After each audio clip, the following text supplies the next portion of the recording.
Yo, what's going on, everybody? It's Lee Van Dam here, and it is time for us to start our Let's Talk series on Tekken 8, Lee Chaolan.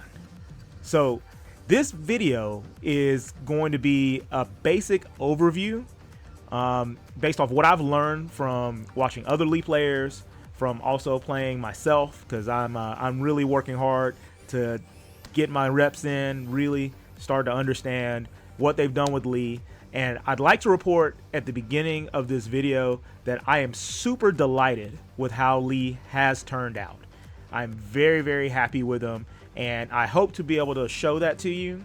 And then the next videos, we'll start to delve into his moves, new mindsets, things that we haven't been able to be used to when playing Lee. And what I'm going to do is we're just going to play some replays while we sit and just chat about our man Lee Chaolan. So let's go ahead and get into it. I love this replay feature because it shows you everything you need to know. It is absolutely amazing. I don't remember what all these replays look like, so there are going to be some matches where I lose in here just because I'm learning the game just like all of you. So, you know, let's get it.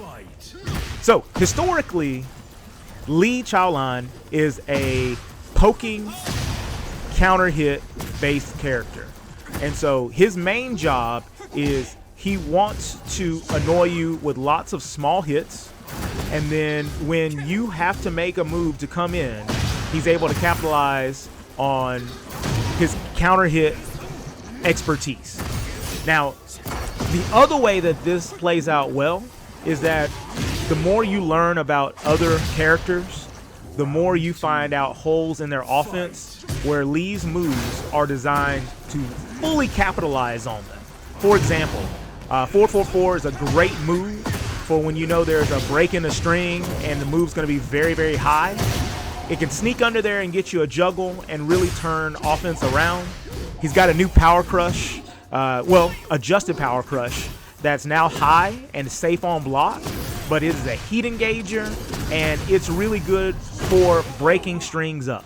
And so Lee hasn't changed in his general overview and how his game plan works on the surface. He is still the same defense-based, poking, counter-hit monster that he always has been, and I love that. What has changed, though, is that in an effort to make sure that he can also be aggressive, they've adjusted quite a few moves to make it to where Lee's able to keep turning on the heat whenever he gets on the offensive.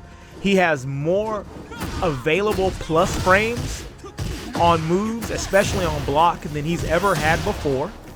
And he's got a really great as far as heat system, and the Cardinal system rewards you for making sure that you can get these perfect inputs and taking advantage of Lee's move list, which I think is stellar. I usually say that Lee's moves are a 6 out of 10, which is not bad. He has an answer to everything. He just requires a lot of knowledge and a lot of repetition, so you have the muscle memory to capitalize on that knowledge.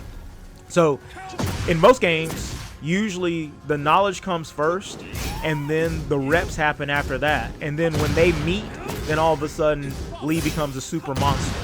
Well, in this game, the heat system turns things on his head because Lee gains access to all of the perfect input abilities while he's in heat without needing perfect inputs. So it is a fantastic time while you're learning Lee to be able to try and take advantage of the knowledge that you know, things that you find out and be like, hey, you know, this would work really well there. Well, in heat, you get a chance to take advantage of that without having the need for the perfect inputs. So it's really, really awesome. It's amazing how they've worked that out to make Lee more accessible as a beginner. And then as you continue to progress, as your skills improve, you'll get access to heat even longer, because when you do the perfect inputs while in heat, well, you get heat meter back. I mean, That's crazy. It is such a well thought out concept for Lee that I don't know if I could have thought of anything better. And the fact that some of his cardinal moves give you really, really unique abilities, such as the mistrap throw, where you can deal damage on block, you get a new unblockable without the perfect input. It makes Lee extremely dangerous if you can find a way to turn on heat and get your offense going. It's really awesome. Really awesome. So,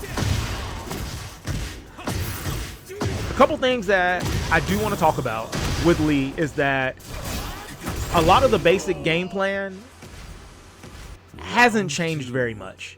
And he hasn't changed very much either as far as, you know, being weak to sidestep left. He has more moves that will cover it. But, you know, Tekken is Tekken. If you've got a lot of legacy knowledge, then you'll be better suited in the matchup while everybody's learning. And, you know, I really like that about this game. I also like that about Lee, that a lot of legacy knowledge will take you far. It is not necessary for you to learn new combos right now. Most of the combos from Tekken 7 actually still work. They still work pretty well. They get augmented with heat. I'm building a video about that just to show off some different options that you have at various difficulties for Lee combos. So I hope to have that done within the next week or two.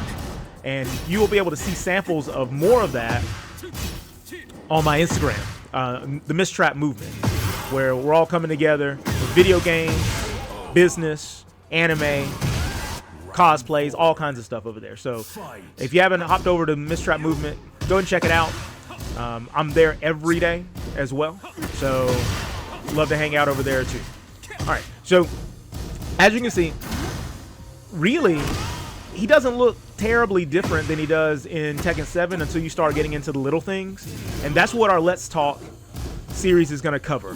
We're going to cover a lot of the new idiosyncrasies. We're going to cover a lot of the new changes to his game plan, what having access to more plus frames does for you, what the cardinal system does for you, and I want to be able to update this as we continue our journey through Tekken 8.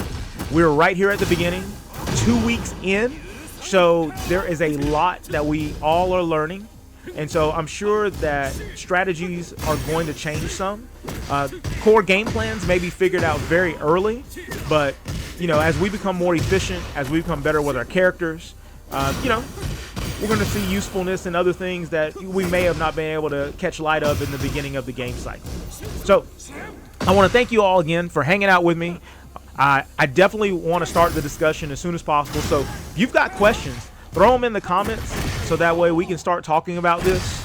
And I'm going to get into my research so that way we can make the most of what we can out of our man, Lee Chaolan. And so thanks again for coming by.